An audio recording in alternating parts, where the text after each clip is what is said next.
Press record. Oh, okay. So good evening, everyone, and welcome to our educational panel, Ink and Paint Unfiltered. I'm your host, Terry Hendrick. I currently work as a color supervisor at Bento Box and serve as chair of the Color Designer Committee and vice president of this local. I'm honored to introduce our panelists for this evening, starting with Teri McDonald. Teri started her career in animation in 1977 as a cell painter in the ink and paint department at Hanna-Barbera, where both her mother and aunt had been working. Teri went on to work at Ruby Spears as a cell painter, and while there, transitioned into working as a final checker. She continued working as a final checker at Filmation and then at Disney Feature, where she worked on the films The Little Mermaid, Beauty and the Beast, Aladdin, The Lion King, Pocahontas, the list just goes on. She then transitioned in the early 2000s into animation checking, as final checking work was by that point phased out of the industry. And she most recently worked with me at Bento Box on the show Crepopolis as a checker. Next up is Pamela Long. She began her career in animation in 1979 as an assistant to a checking supervisor at Hanna-Barbera. She then transitioned into the ink and paint department and went on to work as a color stylist on dozens of different television programs, including Alvin and the Chipmunks, G.I. Joe, Freakazoid, Pinky and the Brain, Gargoyles, Hercules, and more recently, New Looney Tunes and The Prince. We also have with us Nancy Ulene. She started her career in animation in 1980 as a crow quill inker and painter, airbrush special effects artist, rotoscoper, cleanup artist, in-betweener, and color modelist in many ink and paint departments in Los Angeles. She has worked on countless television series from 2D to CGI, and theatricals, videos, DVDs, and shorts. Some of these include the popular Phineas and Ferb series for over 8 years, We Bare Bears Season 1, DC Superhero Girls, and with Lauren Faust, Season 1 of Mickey Mouse Clubhouse, CGI, Kim Possible, and most recently, Merry Little Batman Movie. She currently is still working as a color designer and biz dev color artist, as well as a professor of the history of animation at California State University, Northridge. And last but not least, we have Beth Ann McCoy-Gee joining us this evening. Beth Ann began her career in animation in 1982 as an inker at Hanna-Barbera. She took a short break from the industry, but returned in 1985 to Hanna-Barbera, where she worked as a painter and then moved into the models department of ink and paint as a color model markup artist. In the late 80s, Beth Ann relocated to the People's Republic of China, where she helped to set up the first solely owned American animation studio. And it was at that studio that over half of The Little Mermaid was inked and paint. After 2 years of working there, she returned home to work at Disney in their newly created color model markup department. During her time at Disney, she was sent to Taiwan to start a feature ink and paint unit there, where the last 2D featurette of The Prince and the Pauper was worked on. Beth Ann continues to do ink and paint work out of her home studio, restoring cells for private clients and creating limited edition reproduction cells for various animation studios. So welcome, everyone. I want to note at the top of this event that the Color Designer Committee negotiated a title change in 2018, formally changing the job title from color stylist to color designer. And since we are talking about the past here, you might hear us use those two titles, color stylist and color designer, interchangeably during the course of our discussion this evening. But when you are speaking about the work that is being done today in 2023, one should refer to it as color design.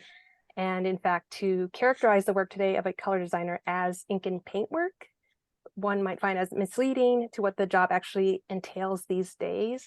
And I was wondering, Nancy, maybe you could explain why you would consider that characterization or terminology misleading to color designers today. Yes. Hi, thank you, Terry. So the ink and paint is still it's a production term. It's literally used for an ink and paint production and or gallery sale kind of a situation where you're inking and painting something that's already been established, whether it be the drawing or the animation that you're going to be inking over and then you're going to be painting it, or if it's actually traditionally animated, you are actually getting a key to color it to or ink it to. versus a color stylist, color designer. Whereas we are actually doing the designing, we are doing the work, we are actually artists with the color theory behind it, taking other assets in the pipeline and putting it together with backgrounds and lighting and shadows and everything else. They're very distinctively different. One, obviously, ink and paint is very important. It's production. It is putting the animation forth. It's also gallery cells, which I have done as well. But what I'm saying is to call an ink and paint or now a color designer, now an ink and painter, that's not the term to use. We are doing a bigger job than that, which is just a larger scope. So I hope that helps to understand the difference. Yeah, thank you, Nancy. Mm-hmm. So I also want to note that I personally was motivated to help put this panel together because I found it valuable to learn the history of where we've come from as an industry and as a union to be able to adequately address the issues that we face today. Although despite the many books that I've read on the history of animation, I've gotten the impression that the story of the ink and paint department has never fully been shared, or at least has never been told in a way that is true to those who worked there. So our panelists this evening now have the chance to set the record straight. And I encourage each of you to feel comfortable you're amongst fellow union members here and to speak freely about your experiences in ink and paint, since I think it really only helps the studios when we sugarcoat things. So with all that said, I feel that it would be good to start with getting a lay of the land when it comes to the different positions that once existed in the ink and paint department and any differences there may have been between studios and between feature work and television work. So to start, Beth Ann, I wonder if you could help walk us through how work flowed in the ink and paint department and what it looked like, starting with the job of a color stylist to a modelist and finally onto the inkers and painters. And I can share images on screen as you're speaking. Oh, okay. Well, everything starts with an art director. And, you know, it takes years in feature to get a feature off the ground. So it might be in development for 3 years before it ever gets greenlit to where we start having art directors and directors and so on and so forth. So once the animation is done, then it starts working with the art directors. They are the ones that have their vision. You know, they have their thumbnail sketches. They have an idea of colors and moods. And from that, a color modelist would work with an art director. The art director would say, I want this warm, I want this cool, or let's do this, and they would bring up main characters.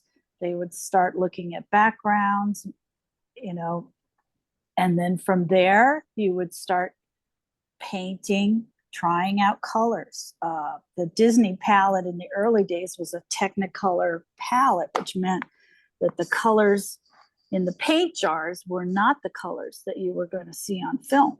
So it was really tricky back then because of these different palettes. Case in point, you mentioned Prince and the Pauper. Prince and the Pauper was the last 2D inked and painted featurette that used the Technicolor palette.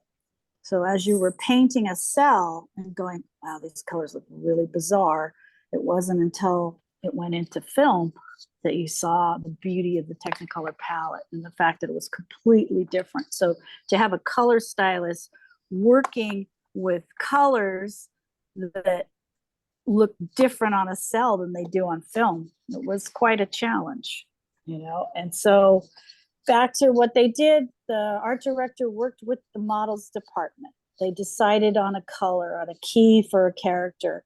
Then they would go out onto the floor.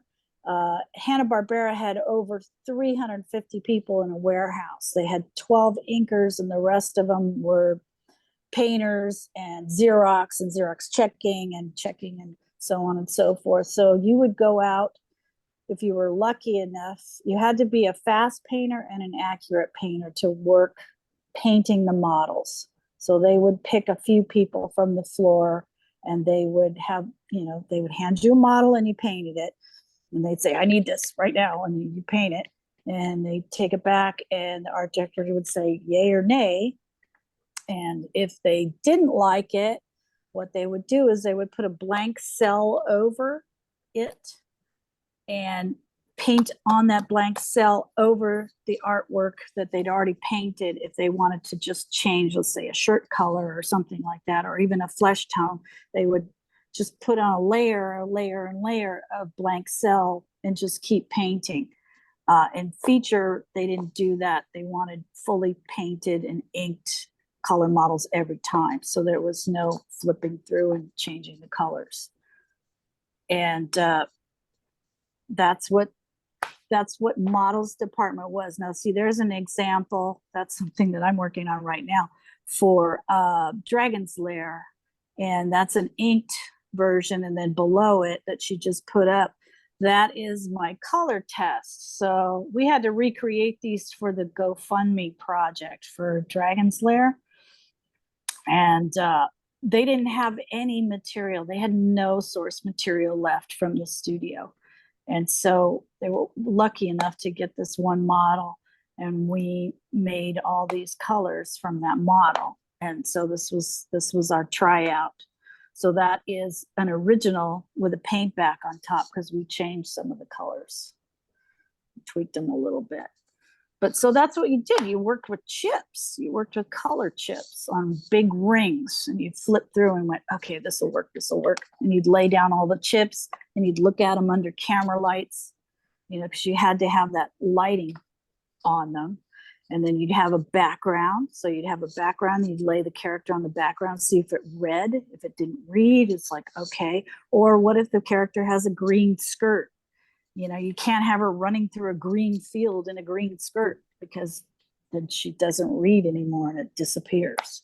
You know, so it was very tricky, you know, and as far as working at Disney, they had many color changes and whole sequences would be certain colors, you know, and so they all had to work with the backgrounds and everything.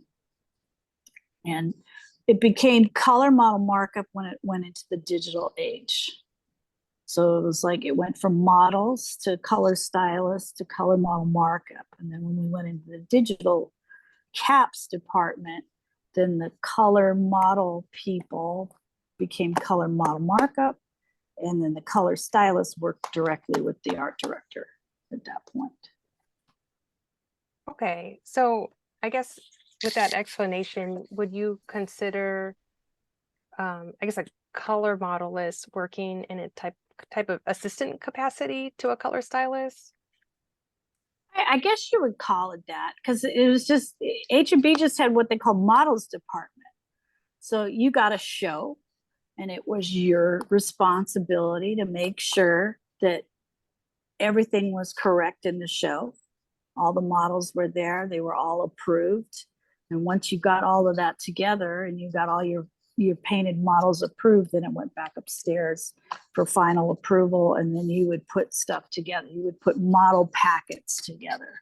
And that involved taking a drawing and, you know, copying it. And you'd take colored pencils and you would write out keys and colored pencils, little notes, you know, and then that was the model packet that got put together, and then that got sent out onto the floor. And so every painter would have a model packet, and they would say, oh, there's a new show coming through, and they walk down the aisles and they hand out the model packets. So you always knew what you were working on. And the scenes were labeled. You had an idea of what it was. And H&B had level paints. So each level, Teri, you have to tell me what the level splits were because I don't remember. So they had level colors. So there was levels 1 through what was the first level? I believe it was 1 through 5. 1 through 5 was the first and rarely it would go into 6 and 7. Yeah, So, but you had to know because they would label the scene and they would tell you what level the scene is going to be on. So you made sure you picked the right paint, because if you didn't, it didn't look the same under the camera lights, because the levels compensated for the animation that was laid on top or on the bottom of the specific scene. And the density of the cell material and the color of the cell material. It looks clear, but when you stack a bunch of them together, they can have a bluish hue or a brown hue. Disney was big on the brown. They wanted that brown hue. So their cell material was a little bit different. And so it changes the color under the camera lights. So that's where the levels came in. Yeah, I find that fascinating that you had to know that level of degree, like the differences in color. Like it wasn't just like, oh, these are different character colors. It's like, oh, it's a different color based on where the cell was Yes, in the where lineup. it is. Yeah, because you had a background, you had an overlay, an underlay. You might have a held cell, but especially with Hanna-Barbera, they had held cells with blinking eyes and moving arms, and all of these things could appear on different levels. You know, you watch the old cartoons, and you could see the level jumps where it's like, oh, that should have been painted that color or something. You know. All right, great. Well, I want to kind of focus on you, Teri, since your experience has centered more on checking. And I'd like to know more of what the role of a final checker consisted of in the 80s and how that job fit in with the rest of the ink and paint department. Well, generally, what a final checker did was they would check the cells before it went to camera. So you had to be very specific. You know, Beth Ann was talking about the layers and the levels. I had to set up, I follow the X sheet and would have to set up the scene at each frame at a time and flip through it to make sure all the colors followed through and to make sure they were on the right level. You know, the level number 1 was bright, and then you added a cell and it dulled it a little by the time you got 5 cells on top. If level number 1 had not been painted 1, but had been painted 5, like Beth Ann said, you watch the old cartoons and they just really, shock you, surprise you. They also had a, worked with a disc, which I have over there actually. And would there be pans? I would have to check the pans to make sure that there was enough cells. And that was the other thing. We weren't dealing in a single field cell. We were dealing in a 3-field cell. The action might be in the center with a blank on each side to compensate for this panning. And we'd also check the colors against the approved model and make sure everything was done correctly. And you just really didn't want to get a call from camera. No. All right. Well, yeah, thank you. Yeah, I know in our contract there was once a whole section for checking work. Yeah, I wish it was still a more prominent role today. Okay, well, the next question, my understanding is that work in the ink and paint department looked a bit different between features and television. I was wondering, Nancy, if you could describe the difference between the two and any variation there was with either expectations or creative freedom members did or did not have while working on those different types of productions. I muted myself to be respectful. Yeah, feature division is definitely more Beth Ann and Teri's expertise and all of that. But when I was at Disney Television coming in the 90s, it was a very distinct difference because, Disney feature has always been on a pedestal, so to speak. It's, the king of kings. And even when we were doing sequels, we were the television house doing the sequels, the 2s of everything and the 3s of everything. And so I was hired to do Lion King 2. And so doing Lion King 2 was problematic. And I bring it up only because even though we were still under the Disney umbrella, we were not allowed to have any research or anything from feature division whatsoever on any film. It was taboo. No. So I had to, as I think Beth Ann had mentioned before, you're dealing with film, you're dealing with something totally different. When I'm dealing with paint, we were still in a paint lab. We weren't digital yet. We were going to transition to digital. So I had to go into an archive situation and look at these cells and bring what I had to deal with my limited amount of paints and just come up with something that could work that could still keep the integrity of Lion King into a following sequel. But that's why I'm saying feature division ran very differently, because in those days production was in-house. Again, we are shipping, we are pre-production houses in television usually, and so we are farming out. Now H&B is another story, you know, that is more television series, and they were known for starting all the outsourcing, etc. But even into the 90s, outsourcing was primarily, everything was shipped out. It was just too expensive to produce here for the most part. And so everything had to be kind of brought into more limited palettes, a lot of limited keys. And so to me, that's really the main difference, keeping production still in the States versus having to deal with sending things out. So you had very limited resources. So I hope that helps. Okay, yeah, that does help. I'm also interested in learning where the ink and paint department was physically housed at different studios. I know, for example, Disney's studio lot in Burbank includes a dedicated building for ink and paint work. And Pamela, I was wondering if you could share where the ink and paint department was located at other studios, like Hanna-Barbera, which we're referring to as H&B here, and how it was situated alongside other departments. Well, the ink and paint department, the checking department, and the Xerox department, and the paint lab was all on the downstairs floor. And then upstairs was camera, the animators, the in-betweeners, the layout department, the background department, and the supervisors for those departments was also upstairs.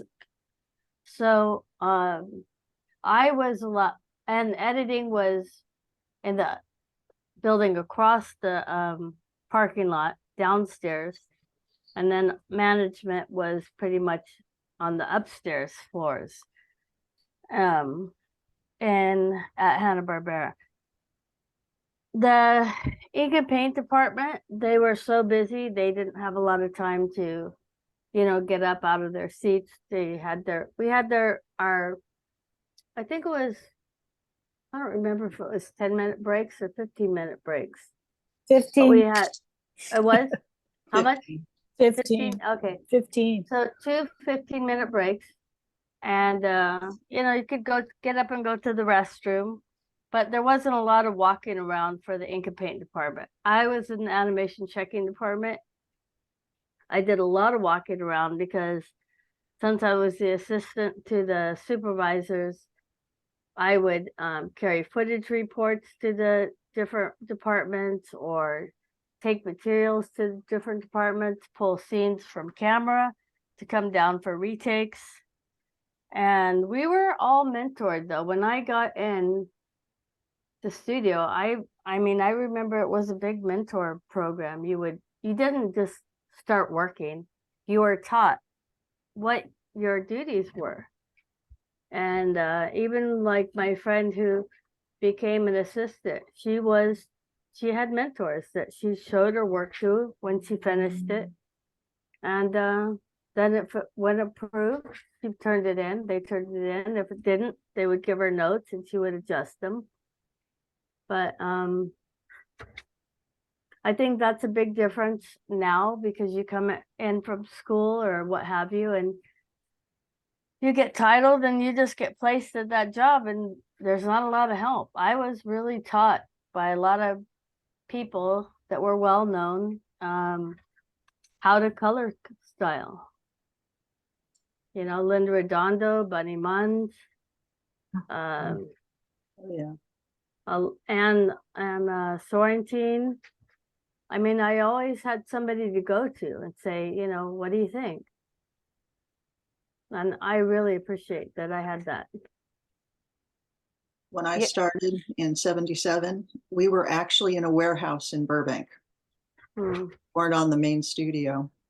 Yeah. And I believe there were 2 other warehouses that were holding ink and paint people also. Hmm. My mother was a cell painter, and there was one year she was actually in a hangar over at the Burbank airport. That's where Hanna-Barbera Ink and Paint was. Right. How many people were there at that time? Quite a few though, right? Oh, quite a few. I only Yeah. went and visited once, and 50, 60, 70. Oh, I well, don't we remember. had like 250, I think, Yeah. at At, the Hanna-Barbera on Cahuenga. yeah, the warehouse. Yeah, that was huge. No, I'm talking about the building Hanna-Barbera at the Yeah, studio. Oh, on Cahuenga. I always okay, called yeah. it the warehouse because the bottom Oh, level where ink and paint was massive. yeah, Yeah. it was big. So There we had a was lot. We had a lot. What was the supervisor's name? I can't remember. Allison Allison. Leopold, Yeah. Allison Yeah. Victory. Allison Victory Leopold. Yes. Yes. Yeah. Yes. With her Okay. roller skates and her bullhorn. Mhm. Remember that? Remember that? That was my about first that? introduction. I was like, oh my God. Okay, well, thank you for explaining kind of where the ink and paint department was at different studios. I'd like to move into talking about the culture of the department and how people who work there were treated in comparison with the rest of the crew on an animated production, like storyboard artists to character designers. Beth Ann, could you possibly share a personal story from that time period that might help illuminate what it was like to work in the department as a woman?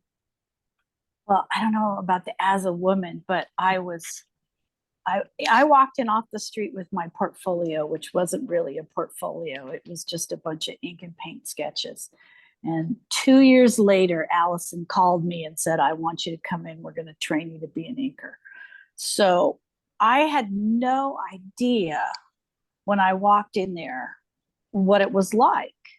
And two things struck me. First of all, you could smoke at your desk, and I don't smoke. So I thought I was going to die by lunchtime. Right, yeah. Teri? Oh, it was Oh, yeah. insane. There would be like the blue haze would rise up to the top of your cubicle. Just about lunchtime, it was like, okay, I got to get out of here. I'm going to die. I can't breathe. Mhm. And it was pick a seat because they trained me as an inker. So the inkers were on 2 rows. I think there were like, I don't know, how many Smurfs are there? Oh, that's all I know about inkers because we had to be Smurfs for Halloween. Anyways, there was a lovely little old lady with an empty seat and she didn't smoke. And I thought, okay, I'm going to sit here because at least she doesn't smoke.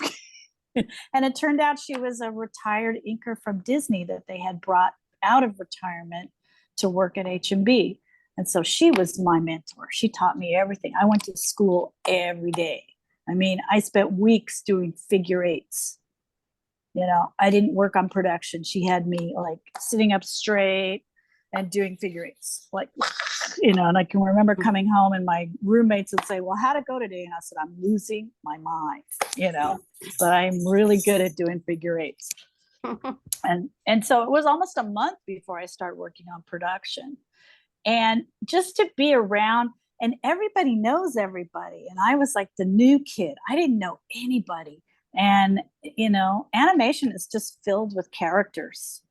And you just kind of go, okay, people would come up to me and say the craziest things, or you talk out in front of the food truck. I remember the lunch truck. Oh my God, all the gossip and everything. Better than the water cooler was the food truck in the parking lot. And so, I was like bug-eyed, I think, for the first couple of weeks that I worked there because it was just crazy to me. All the different people and different personalities and the goofy things that would go on. There was one painter, her best friend was Paul Rubens, whom we just lost. And Pee-wee, he wasn't even Pee-wee then, would come running through. He'd run from the main office all the way through ink and paint doing crazy stuff. And Vincent Price would come in and poke his head in and say, hello, ladies, in his fabulous voice. And I was like, oh my God. And crazy. Am I right, Teri? I mean, there were some crazy people. Yeah. And the potlucks. I had never seen people consume so much food.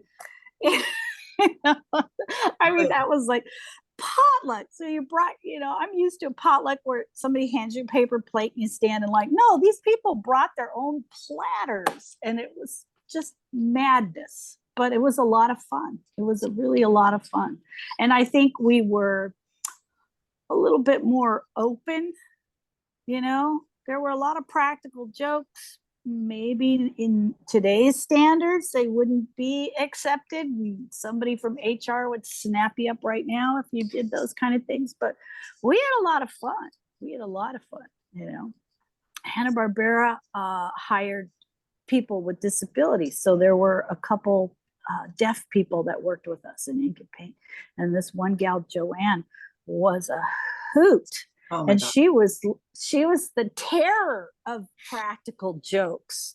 And she and a couple other people were just like ruthless practical jokers on each other. And we would all sit back and enjoy the antics. And you know, and there were, oh my God, racy pictures of Smurfette pinned up.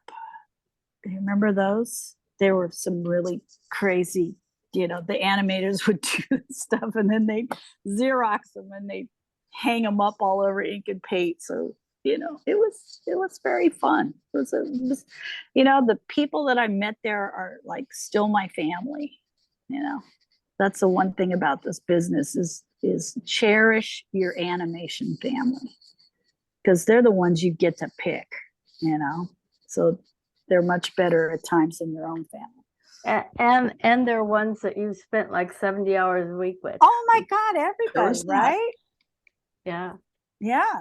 It was Yeah. mandatory 52 hours when I started. Oh, that's I interesting. don't remember. I don't remember overtime. Mm. I did OT at Filmation. Oh, But yeah. you had to be chosen for OT at Filmation. Mm. And then Disney was like 75, 80-hour weeks and shifts running day and night. Yeah. I know. Wow. Yeah, night Starting shifts at- and day shift. I worked a night shift for almost 10 years, I guess. Wow. Yeah. So people were like basically at the studio almost 24/7, like just to- Oh, yeah. Oh, yeah. And I met my husband at Disney and he was in camera. And so he was on the camera swing. So they had camera running 24/7. Mhm. And they even had traditional camera running 24/7. Before we had caps, they were still doing traditional stuff. Yeah. And some people just like to work nights. I found that out. You know, there's just some people that they're just like, they're digging it, you know? well, And yeah. that's a whole nother thing, working nights. Well, yeah, I had no idea. That's interesting. And thank you for sharing those stories. Yeah, it sounded like pretty fun. Although I do want to touch on like the fact that at some point, maybe further back in time, there were, my impression, strict rules about kind of things like dress codes and maybe where members working in a department could possibly access like other parts of a studio. Nancy, I think you had heard from an older member recently who shared some of those Yeah. types of rules with you. If you could maybe share some of what you were told. Yes, I worked with Pamela knows her. Beth Ann and Teri, you might know Britt Teagarden. Do you know Britt? Yeah. Yeah, Yeah. Britt's one of my dearest friends. Oh, my God. So yeah, and so I Wow. reached out to her. Britt, just so you know, Britt Teagarden is she's in her early 80s, although she'd hate that I told you all that. She is. And Our little secret. even Janet Cummings, who's in her 90s as well. I learned a lot. Oh my gosh. Yeah, Janet's just had a birthday. So, and then Marta Glodkowska is also a very good friend of ours. But anyway, I did reach out to Britt and asked her, as she was a Crowquill inker in 1958 on Sleeping Beauty. And I asked her, you know, questions that Teri was actually interested in as well. And so I asked her, she wanted to mention that back in the 50s or in early 30s, I mean, when Disney first started and everything, again, he took credit for everything. So there were no credits. There were nobody got credits. He got the credits. And so she wanted to mention that after doing all this Crowquill inking and working and doing everything on Sleeping Beauty, the only title they got was ink and paint. That was all that was listed. Nobody got a name, no titles, and just to kind of put it in perspective. The other thing she said is color key in particular was handled by men, whether they were art directors or BG supervisors, but the men actually did the model keys for them to follow. And that was something that she remembered a lot. She also said there were very separate departments, and they were in the Ink and Paint building, of course, on the Disney Studio lot. So it was specifically them. There was a dress code. They were required to wear dresses with stockings and heels and flats. They were not allowed to wear sandals whatsoever. She couldn't remember that at all. And when she started, she actually had a training session for 6 weeks in learning how to croquis ink. And she started when she was 19, when she came in, no training whatsoever. And she had to practice, and I'm a croquis inker as well, and you have to learn how to do a tapering and learn the thing. And she kept writing to me, and she literally in capitals wrote, "No overlapping," because you could not overlap your lines, because this is production, this is a movie, this is a feature. Men were not allowed into the Ink and Paint building unless they were on a studio tour. Otherwise, they were not allowed. They could meet them at the commissary. They can meet on the grounds. But other than that, they were not allowed into that area while they were working. And she said it's fondly remembered as the nunnery. That was the name. Yeah. Oh, yeah. And so then there was a cell count each week. She said it was really important. You had to have a quota. You had to check yourself in and check yourself out. Everybody was on a time clock. And she said I was not the fastest one in the pen, but I did my best. You know, she has a sense of humor. And when she left there in 1960, she went over to Warner Brothers. And from there was no dress code. So she went from this learning her trade into this very strict environment, and everything's regimented and time clocks and dress codes, to Warner Brothers, where everybody, all the animators and everybody, when they left Disney after the 40s and all of that, all hell broke loose. And everything was a little freer in the 60s.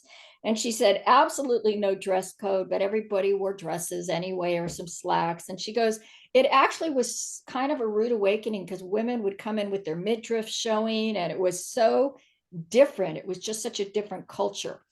And then going on from there, she actually went to Filmation, and she was at UPA as well. And people were bringing their animals into work. There were dogs at work. There were drinking going on, which I mean, seriously, the drinking, the smoking, the this, the that, it was, it was. And sex was going on in the stairwells. So, she goes, all this was going on. It was just a different time. She said when she was at UPA, she remembered a story where first day on the job, she's standing there, and all of a sudden the doors break open, and there's this 2 men coming in. One's wearing a cardinal outfit and the other a pope with a big cross, and they bless her, and then they run through the halls. And she goes, that was my first day. She goes, it was so different, but made me laugh. And then as far as seniority, she doesn't remember any type of a seniority system. That might have come later in time, because she just worked her way through. And as things were phased out, as we've talked about, she mentioned the thing that changed her life was when Xerox came in, when UB-iWorks created Xerox and all of that. She was a croquis inker. That's what she did. And it was phasing out some of the stuff that she was doing. And so she ended up having to learn a different skill. She learned how to color key along the way. And the one thing is, and I did this as I was fighting my way into the union, there were all over LA, you guys remember all the little ink and paint houses that opened up, right? All the little film, all the studios, all these artists opened their own animation. Camera was there, Spung Buggy was there. There was all these, it was great. And they were in farmhouses and people's homes and garages and wherever. And that's where she filled in her time to go work at some of these non-union little ink and paint studios, I included, and got our work done, and worked for Oral Thompson and wherever we could along the way. Oral's a big name in that. And so she wanted to point out that, she was within the strikes. And I know we're going to be talking about that, but she wanted to mention she was there fighting for higher wages for everybody, good and bad, how they went. But she wanted everybody to know that it took 2 weeks. You have to save that. They had to wait 2 weeks before they can apply for unemployment in those days. So she could barely make any money. And so she always had to go find non-union jobs or anything to be able to sustain herself. So, and she hopes she helped at least taught you something from, well over 60, 70 years ago. Okay. Okay. Yeah, thank you so much. That's really informative history. And yeah, I do want to get into what was happening in 1979 and 1982, because that is when TAG went on strike. The strike in 1979 successfully saw the inclusion of a runaway clause in our master agreement, which prohibited or limited studios from outsourcing union work. And from my understanding, a lot of that work that studios were trying to send out was ink and paint work. However, in 1982, the union lost that battle and that clause in our master agreement. And I have here some pictures, Teri, that you shared with me from the 1979 strike. And I figured maybe as I show them, you could describe what that time period, particularly between those two strikes, was like, and what the immediate effects of the last strike was, specifically for those who worked in ink and paint. Beth Ann may need to help a little bit. Yeah.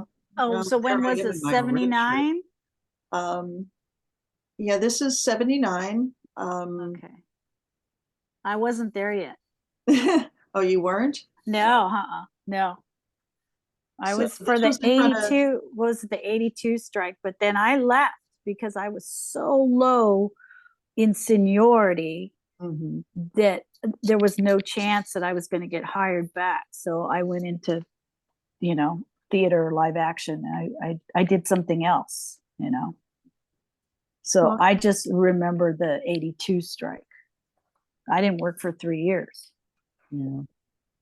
Well, this has been a while, but I just remember the studios were very surprised that we actually walked out. I remember, oh God, what was the name of the guy in charge of the union at that time? Coming through Hanna-Barbera and Was saying, it Bud? "Everybody Was back it up." Bud It's Hester? Bud Bud Hester. Hester, It yeah. was Yeah. Bud Hester. Infamous Bud Hester. Yeah. Well, Walking Bud up and down Hester. the aisles and saying, "You are on strike, get out of this building now." And we just had to grab our stuff and leave. And where was that? Was it H-E-B? Yes. I may be mistaking it for the 82 strike. I don't really remember. I Were remember we that. laid off though? I don't remember. Were we In laid off? 1979, Bud Hester came in and asked me to leave. That was the day I started. Legally, I didn't have to leave because I hadn't had 30 days in. Ah. I was hired immediately in the union. So when I came back, I had my 30 days. In 1982, that strike went forever. It was like Yes, 9 months that's or what- something. Yeah, and I didn't And, work after that. Yeah, and I went to Kaiser at that time, so I could. Well, because my daughter was 2 and she needed her Kaiser insurance. Yeah. So you do what you have to do. Well, that's like Kathy St. Germain left the industry altogether and became a nurse. know. It's just like, it's what you do, Yeah, right? but It's she what came you back. do. Yeah, she did. She did. But, that's what I did. I did theater. I did live action and commercials and television. And it wasn't until I was at World Art Supply. Remember World Art Supply Yeah. in Cahuenga? Oh my God, Oh, the best yeah. art store there ever was. And I was back there digging around because I was doing this play in Hollywood and I needed actual art supplies with European descriptions on them. They all had to be in French or German. And World Art Supply had kind of like this cubby in the back with all this junk. And I was digging around back there. And it was break time for H&B. And a bunch of people would always come back. I always Yeah. went across the street and poked around at World Art. And I ran into a couple people, and one person said, "Oh my God, Allison's been looking. She always asks if we know where you are." And I'm like, "Yeah, right." And they said, "No, you have to call her." And so I called her, and I was like, "Here I am." And she goes, "Can you start Monday?" And I'm like, "What?" And I didn't even know how to paint. Teri taught me how to paint. I didn't know how to paint. And I'd been an inker and never a painter. And so when I showed up on Monday, she was like, "Okay, learn how to paint." And that was it. But the strike was devastating to people that had come in with like my group of people, because it was really difficult to get in the union. And once, then they had to hire all the other people that were already there before you. So Yeah. I didn't work again for 3 years. And a lot of the really important mentors in the strike of 82 just said, I'm leaving, I'm retiring. They were done, right? Yeah, a lot of them Yeah, cashed in by yeah. that time. Yeah. Jay Sabri was one of them. He was head of animation. Yeah. I want to touch on, so you mentioned like the business rep of the union just coming through and saying like, you're on strike. Was there any prior like communication about that this was about to happen? Or I was think that the you guys moment? had a vote, right? There was a vote Yeah. at the union hall. Okay. Yeah. I remember the morning that Bud came through, that we went on strike, everybody, that was just the buzz. I mean, nobody was working. We were all going, well, do you think is it gonna happen? Is it? Yeah. And I hate to say we were surprised when he walked through, but we were kind of surprised. I was surprised because I honestly didn't think it would happen. And I don't think, the powers that be at the different studios thought it would happen, but boy, were they prepared for us in 82. Yeah. I think the stuff was already being shipped overseas before we even walked out the door. Oh, I Well- knew people that were facilitating that before it even became part of, because H&B had their place in Taiwan already. Mhm. Yeah. Jerry Smith was over there real early on, probably mid 70s. A little bit back door, out the back door, out the back door. And so he was a full on established studio when I was over there, 20 years later. They'd been there a long time. And then he had his other place in Manila by that time. Mhm. So, and Korea. And they had So a lot of people scabbing here. Yeah. I know a lot of people. I knew them. And when I got back in, I saw you have to sign on the folders when you work on them. Yeah. And I saw their names. I'm not going to disclose who they are, but they all got to retire early. Yeah. Hey, I was single and I had bills to pay and I had to keep working. That was the one thing about meeting the people that I met at Hanna-Barbera. A lot of these women were married. They had husbands with full-time jobs, and ink and paint was what they did for a season. And then when they got laid off, they would go on their vacations or they would do this or do that. And it was just like, man, I got laid off. I had to hustle. You just, and you were very quiet about, oh, so-and-so's hiring, it's like, oh, okay. Because when you get laid off with like 300 of your best friends. So you're all competing for the same job. It's kind of like that scavenger hunt, they open the doors and all these people run out because you're trying to get there first to get the jobs. Yeah. Kind of like And I it was a- remember people posted, being though. very loyal. It is Back then, I remember people being very loyal. If you worked for Hanna-Barbera, you took your time. It was like being a teacher to me. I was a young mother. I had my daughter. So, I felt like the time off, and it was usually around the holiday season. Yeah. November, December, January. So it was like, you would go visit your family and, have nice holidays. Oh, But then it was- shifted to spring and summer. It It became was unpredictable. unemployment and tomato soup. And I also found out that Yeah. if you switched your address to a P.O. box in Santa Monica, then you could do unemployment in Santa Monica and go to the beach. And that's what we would do. And you could park at the unemployment there for free and then just walk to the beach. Because Such the a beach different parking was period, isn't expensive. it? Well, I should have been your friend, Beth Ann. Well, I had a friend who had a scooter and we would scooter over Sepulveda and I'd go to unemployment and then we'd go to the beach. And I lived on tomato soup, and Kraft macaroni and cheese, which the Canadian animators always called Kraft dinner. And yeah, and that was it, unemployment. And you could stay on unemployment for years almost, extension. But you had to go in person. And so that's why I was like, okay, well, let's go to Santa Monica then, and you'd see the same people. Well, I think the But yeah. members would definitely probably for another panel like to know how unemployment worked back then, because it's definitely different now. But yeah, Keep that in mind, though, that one thing that they're talking about with the strike and the vote. Remember this, there's no digital going on. There's no emailing. There's no Zoom. There's no nothing. No, there's nothing. So No, keep that you in called perspective, somebody. everybody who's watching this. They're talking like showing up, you got a strike, and Hester has to go around and call a strike in person. Yeah. So it's a very different, and it's, it's studio to studio to studio. Like we have field reps now that come in, but it was just a different time. And it was, and And the the union, producers had us. They just always took the control. So yeah. And there was a studio list. And so you could call up the union and they would mail you the studio list. And that studio list would have the head of each department at that studio. So you'd go down the list, you'd find who was the head of the ink and paint department, and you'd start calling, and they'd say, oh, call back in 2 weeks. Or they would say, no, nothing, and that's how you did it. And then you go to unemployment with, oh, I called all these people this week. And then they said, okay, here's your check, I do want to, yeah, it was a different one.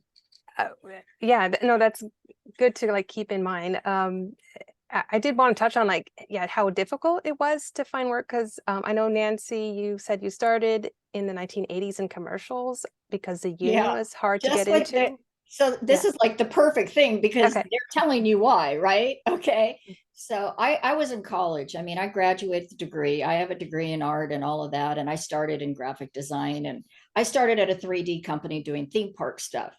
So there was that intro to it. And I learned how to do, I was practicing inking and crow quill inking in between and doing stuff. But the only place I could find work based on the strike of 79, based on Hester and all of this, there was a catch-22 in the union. You could not join the union unless you got hired by a union studio, but you couldn't get into a union studio unless you were union. So I was caught in this like void of hell for about 10 years. It took me 10 years. Now, it doesn't mean I didn't subcontract. I subcontracted. I was sitting in, you guys know Roy Wilson.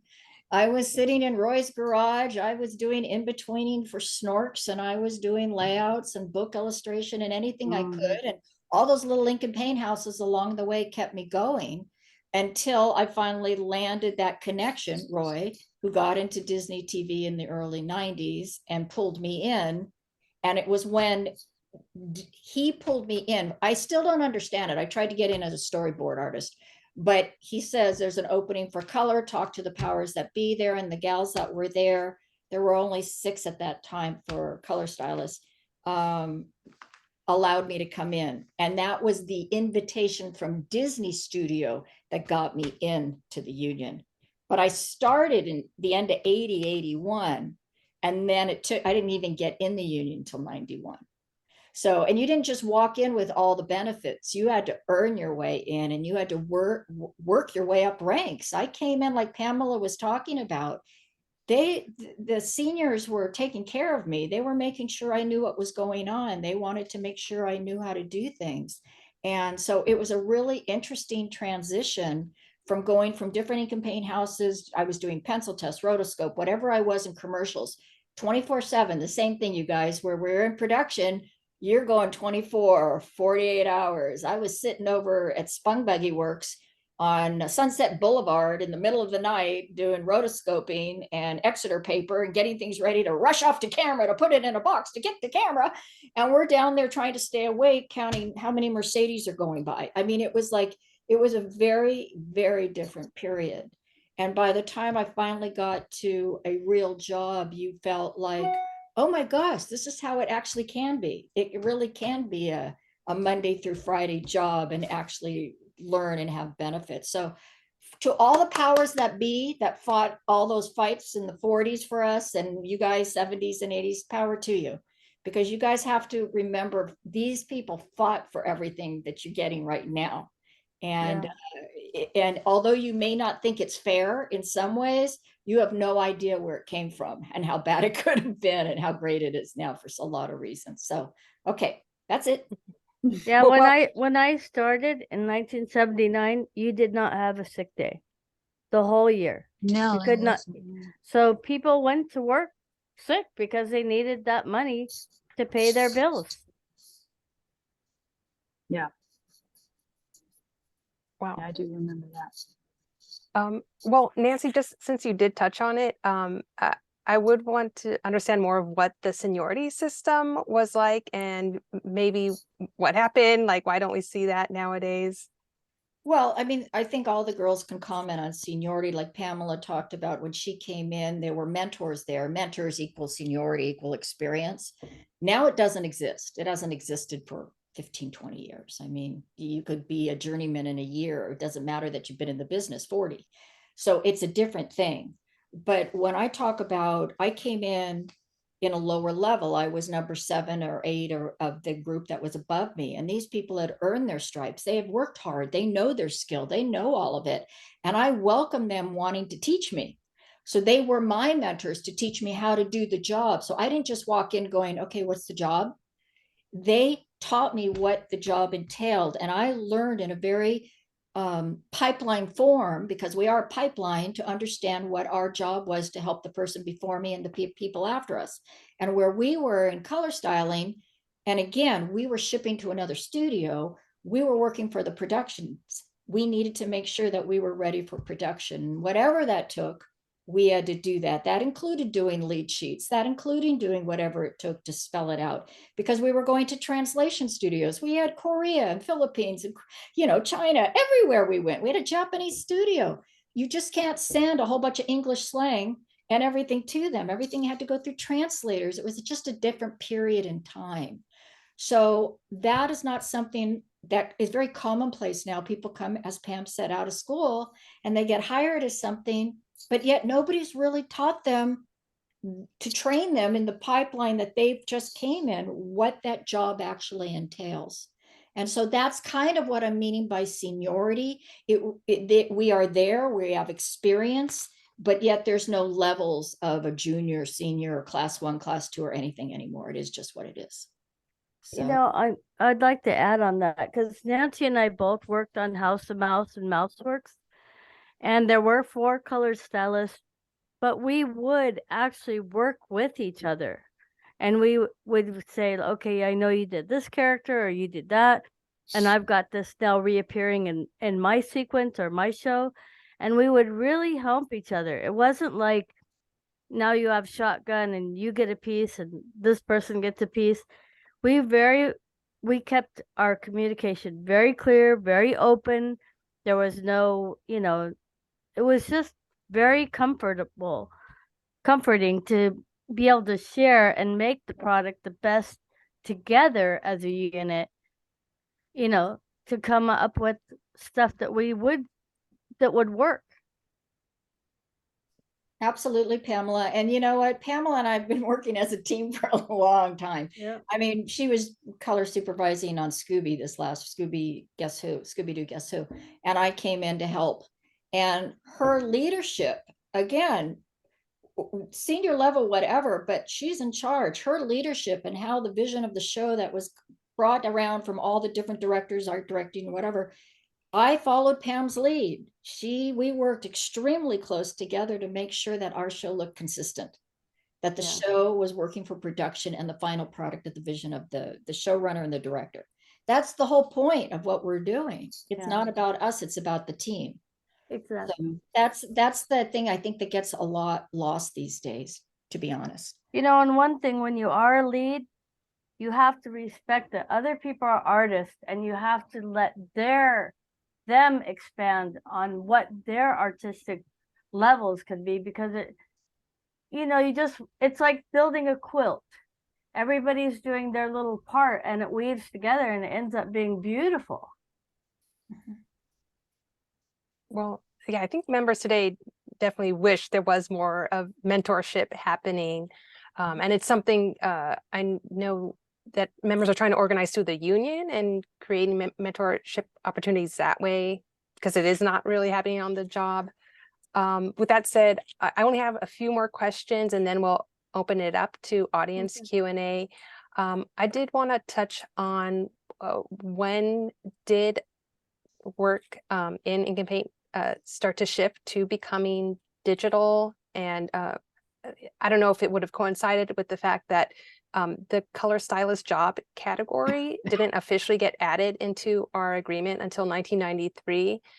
So maybe Beth Ann, you could illuminate what was happening in that period, if it was when was things changing to digital?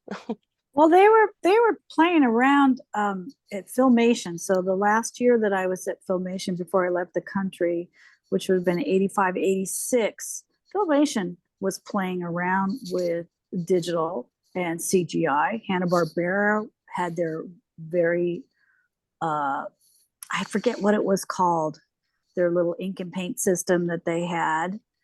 I think they did they did some Jetson revision shows on that.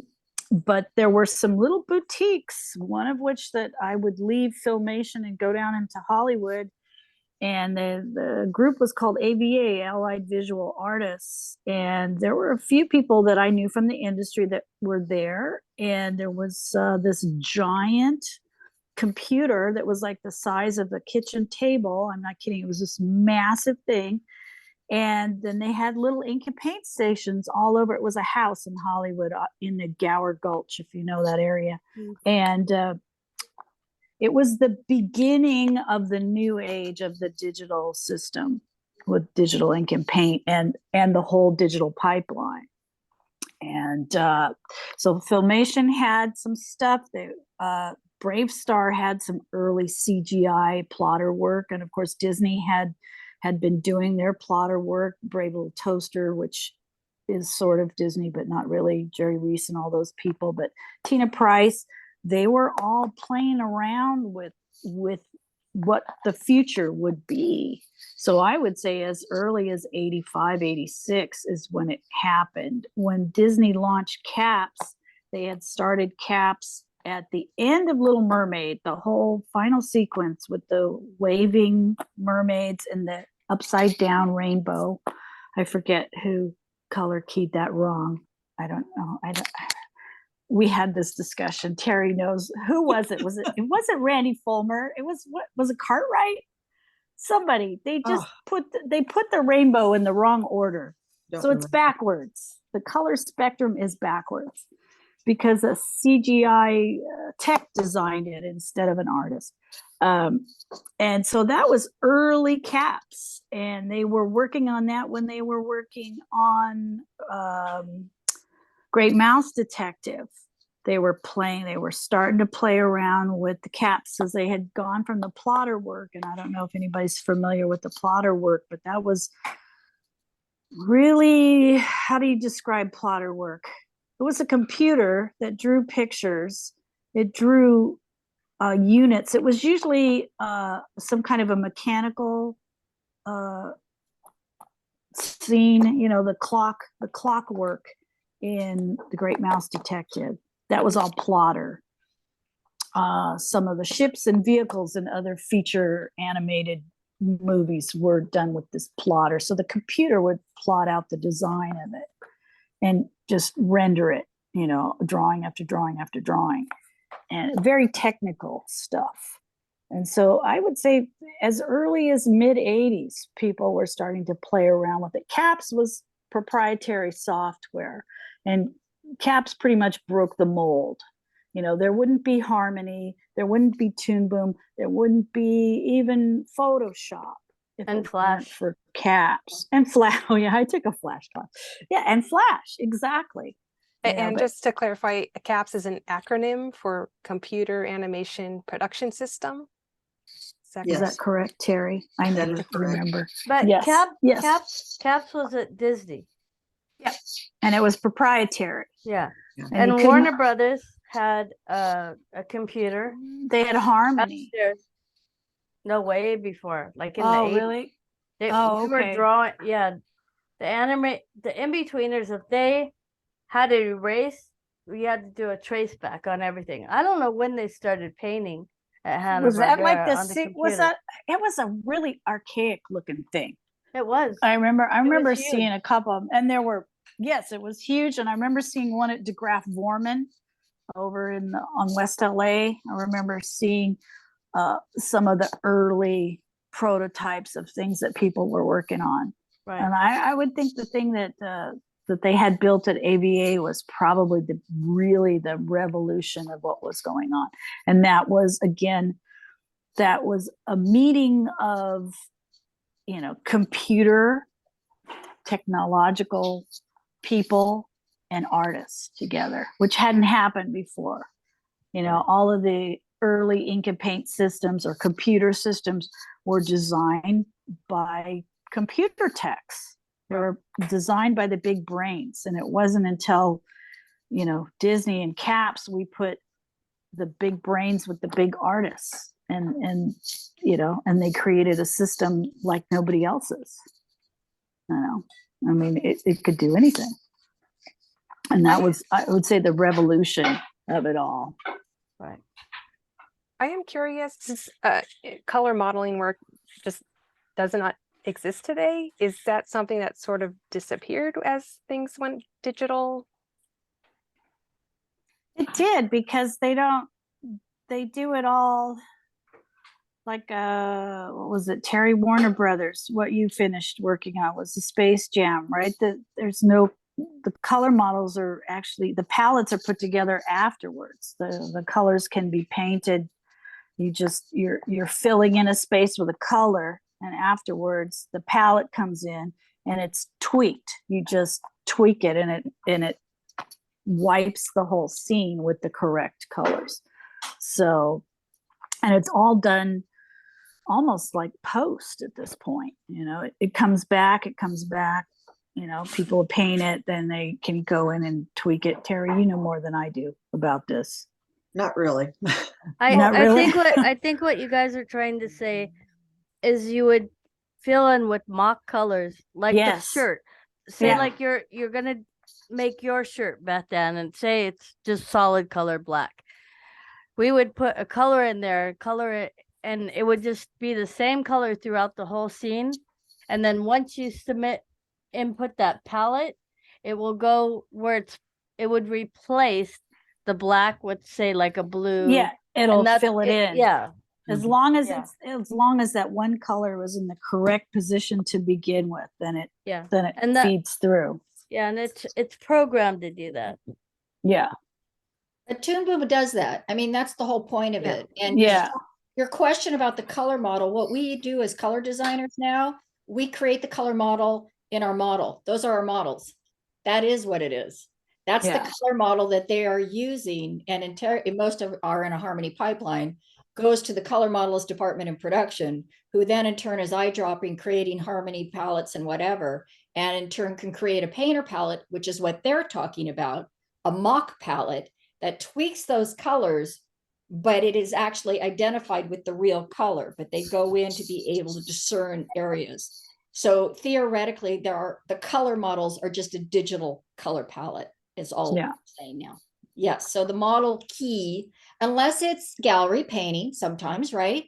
We still ink and paint gallery cells for limited editions. So you still get keys for that are sometimes hand markups and doing it. So that's the difference, I would think. Is that right, girls?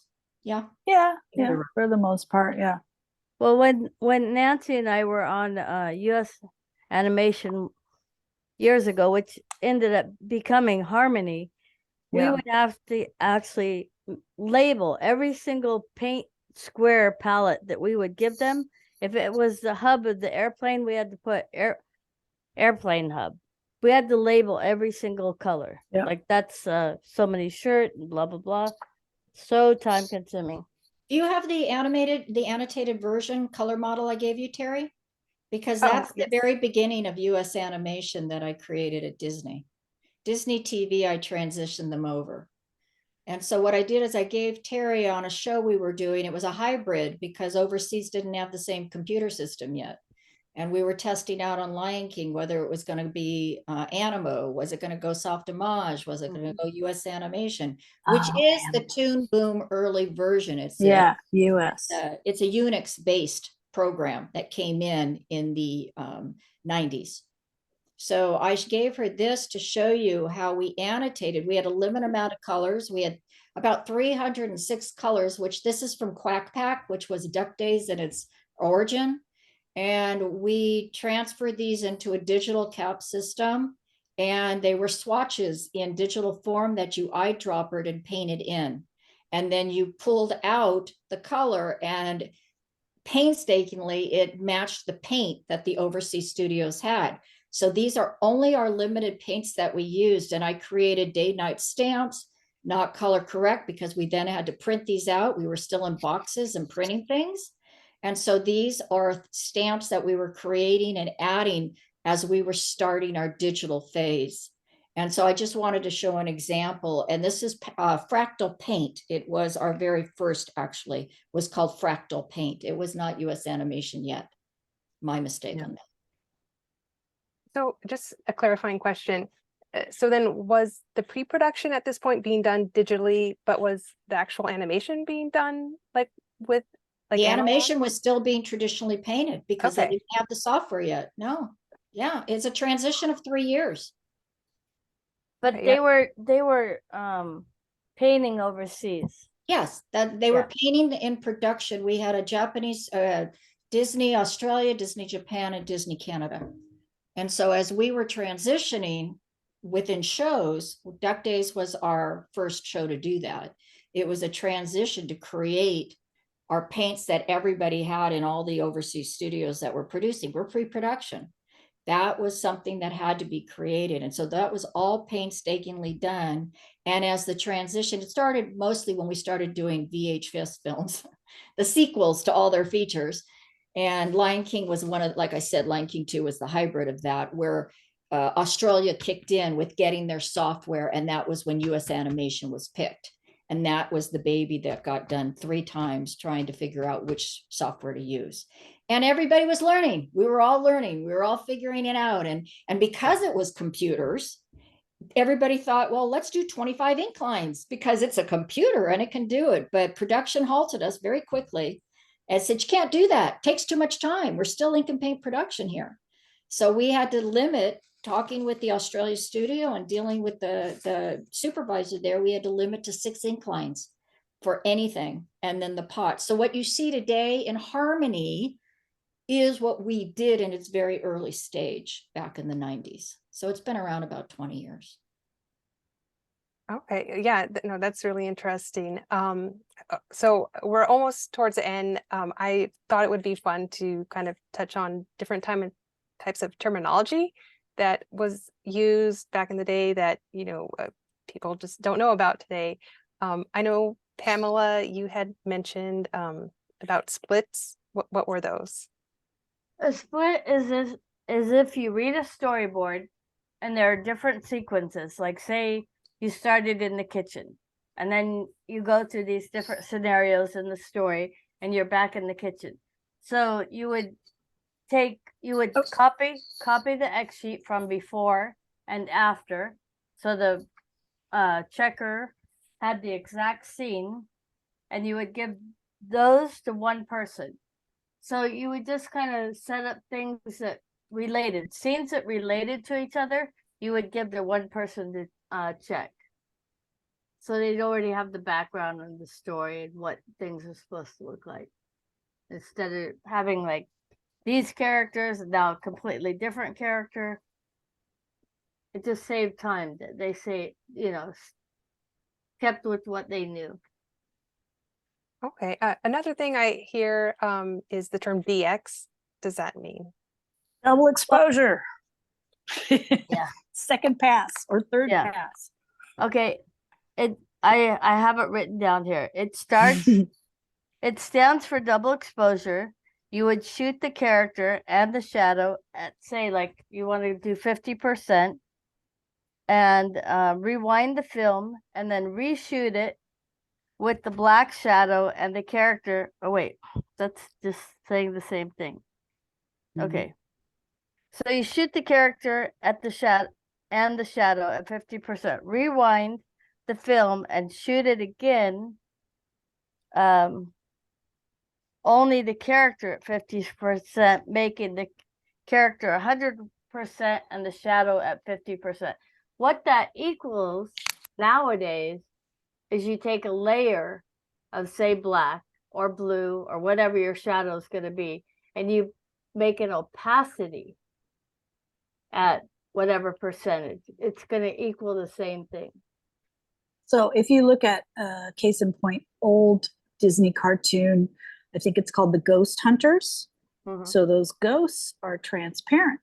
Right. And that was achieved with double exposure, which means that entire 17 and a half minutes of that little film was shot probably 3 times.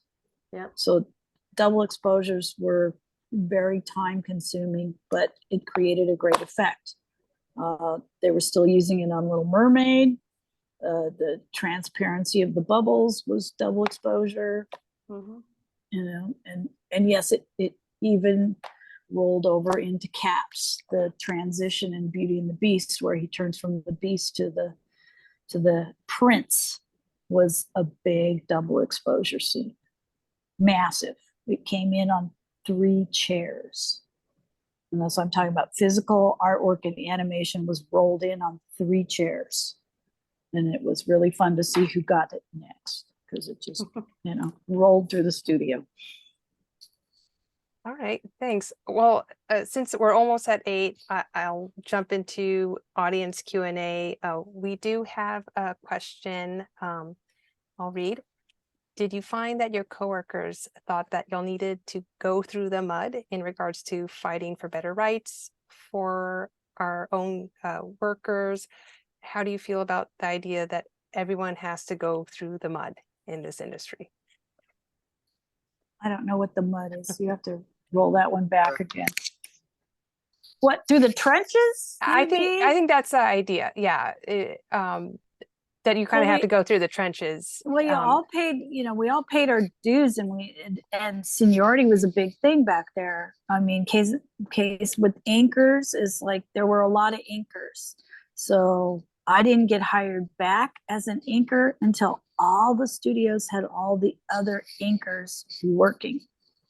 So that's like going up through the trenches is like, seniority was a big deal. So it was like, you just, and you also learn to do whatever, it's like you get a foot in the door and you just like, yes, I can do that. And you just keep going.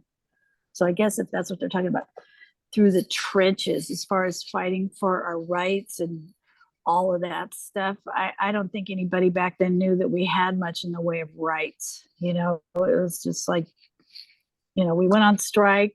Runaway production was a big deal. There wasn't any way to really stop it. I mean, look what's going on now. So I guess, Teri, you want to add anything to that? No, you pretty much got it. Yeah, I guess through the mud, I guess it's a Yeah, different treated colloquial. us like- In a more modern sense, I guess, in because you guys, I wasn't in the strikes because I didn't join till 81. But I think what you were saying, Beth Ann, is really though true. We paid our dues, right? Yeah. You come you just did in it. and it wasn't an entitlement. You were so thankful to get into this job and actually to get anything union, to be in something that actually can help you with health benefits. Those of us who had kids early, and I was a single parent. I was, commuting and young kids and trying to get, if I was thankful for whatever I could get. And I didn't expect anything. I just tried to keep my head down and do the job. But as we've moved forward through all these decades, you think that would do something, but it really doesn't. Experience doesn't mean much of anything now. It's not celebrated like it used to. And it's like, it can be, it just depends. But more often than not, we're just looked over. And We're I do considered think dinosaurs. we are, Yes, we yeah, are. and whatever you want to call it, there should be, it's a good and generations before us, when we came in, we were so thankful for our senior members. It was respect to know Yeah. that they went through to learn what they learned through. All you can do is learn, and then you adapt as the new tools come in, and they always come in. But we're not reinventing the wheel. Animation is basically the same thing. So that's all I wanted to add, is a little more modern take on that. Pam, do you have anything? Well, yeah, I have just something. When I was at Marvel, we were promised 3 years because Sunbow was had combined with them, and we lasted 9 months. And I went home to my 9-year-old daughter and I said, Coral, I got laid off again. And she put her hands on her hips and said, Mom, I think you should get a real job. And Yeah.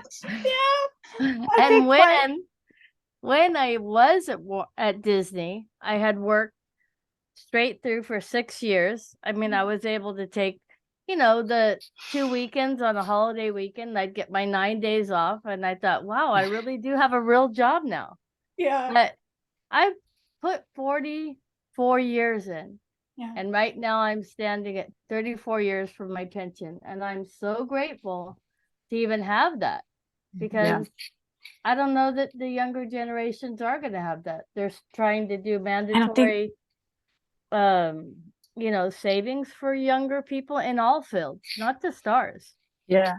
Yeah. I don't think they realize what it means to have a pension. I mean, Yeah. when we were young and we were fighting for our rights, our prescriptions cost $2. Do you remember that, Terry? $2. And I remember when they raised it to $5, we were having fits, So that was an hour of your work. Well, we weren't even thinking of it that way. It's like, oh my God, you mean I have to pay $5 now? It isn't until you walk away from this industry and you get out in the real world and you see what people are dealing with. When I left animation, when Disney kicked us all out, I went into the brokerage industry. I worked with, it was eye-opening to see, the kind of benefits that I got and all of this stuff. I'm like, you're kidding me. I have to pay $150 for a prescription. I better not get sick. It was like I was so used to all these other things, even though they were changing and they were getting more expensive. We used to go to the table for overtime or this or that, and now it's like, don't touch my pension. And I think that the young people coming into the industry don't realize how important that is. Get a foot in the door at a union studio and stay there, and don't ever touch that pension. Never cash it out. Just keep going. Just forget about it or invest it. Well, I did but just cash forget it out. I cashed it out on my second son. So I lost, because I went I had my daughter at 80 and my son at 85, and I took $1,000 out. I lost 5 years. Oh, yeah. And see, Because I and couldn't I pay it back. It was $1,000. And you'd think that you could pay back $1,000 in a year. I couldn't. no, you Now can't it's probably do it. 10,000. Well, I just know that when we initiated the 401k, the union had their 401k. I think that was the greatest thing. I didn't realize what a good thing it was till I left the industry. And when you go in the brokerage firm, you can't have any outside holdings. So I had to move all of that over. I lived on that because things were tough when I got laid off, and I rolled that over and worked at the brokerage firm, and it kept me alive when things were bad. Yeah. It was like, and you could borrow on a 401k and pay it back. That is worth noting. The Animation Guild is one of the few locals in Hollywood that has a 401k it. program. Yeah, because the camera union, my husband's camera union, didn't have it, and you'd think they would because they're a big union, but no. Yeah, we were lucky in the 90s when it first came, so it was a good thing. Yeah, it was a very lucky thing. Yeah. I do have another audience question. It says, a lot of animation workers are really nervous about AI art right now. How did you pivot through all these huge technological changes that you've been describing in your careers? And do you think AI seems similar? I think AI is an abomination.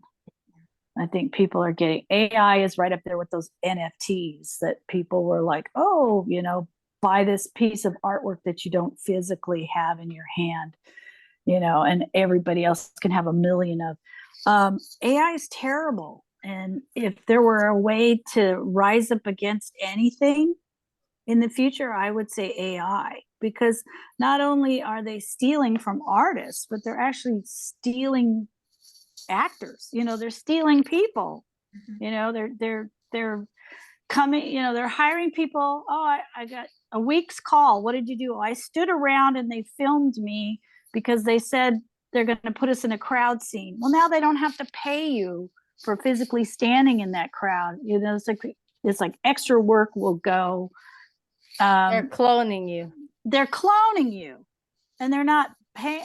AI is horrible, and I love the fact that it's so flawed if you look at a piece of AI artwork, it is unable to do hands for some strange reason. It has a real problem with hands. So if you look at a piece of artwork and go, wow, this looks really good, look down at the hands and you'll see like there's like this blending into the background. Well, that's where AI gets confused about hands. It's horrible. It's It's a scary to horrible, me. horrible thing. It is very scary. And I think if we're quiet and lay down, it's going to mow right over the next generation. They won't care what we think about it. The thing with But- AI, what scares me is that, like, say you have your main characters, they will just say, paint these main characters. Yeah. And then you're done. Yeah, no. Yeah, No, it's going I- to take jobs, just like every technological advance. Yeah. takes jobs. We see them go, right? It just goes Yeah. to extinction and you have to pivot again. So AI, I mean, why do you think, did you see that strike outside Disney? Oh my Lord. Oh, today. yeah. Well, Oh my Lord. So there's a reason why they're fighting for AI, as well as we need to fight for that too, because Pam, like you said, they're cloning and then nobody wants to pay for anything. And it's Yeah. going to just take more jobs and delete what we've all worked so hard for. There's no doubt something's happening. There's no doubt. It's just, how is it going to go? No, it's the unknown once again. Just like the digital age kicked in and everything's gone hog wild again. Yeah. We You know, should- plus at my age, you want world peace, and I just think they're finding another way to clone armies. All my grandkids are playing these god awful games, and I feel like they're just building soldiers that are working out of their house. I mean, Yeah. 9-year-olds are blowing up people in all these combat, games, and they think it's fun. And I'm thinking, well, in the real world, what's that going to give us? Yeah, but the Yeah, what digital the- thing what are the about the games trainings? though, Pam, the one thing about these digital games, again, it's come with technology, right? Mhm. Those weren't there for us animation before. It's Right. actually broadened the horizon over the last 25, 30 years for all these young kids who played games and are now designing and working at gaming studios. No, I understand that completely. Yeah, I agree with the content. Believe me, I know I had boys, so I get that. But at the same time, I mean, it is real world stuff. But as far as being able to pivot from AI, it's kind of out of our control as everything else has been. It will be interesting to see what happens. All right, well, thank you. That is our last Q&A question, and we are now at 8 o'clock. So I'll Oh, wrap this up and want to touch on the fact that Nancy, I understand that you have you're intending to teach a class on the history of animation and color design through the union. Oh yeah. Thank you, Terry. I appreciate that. So all of you, I do teach history of animation at Cal State Northridge now. I've been doing that for the last year. I've also done color design workshops and history of color models for the past couple of years through union and universities. I've been doing that for a while. But what I do want to emphasize is I've been talking to our classes at EDO, Los Angeles Figurative Arts Academy, where you get our free training, right? You get your union classes.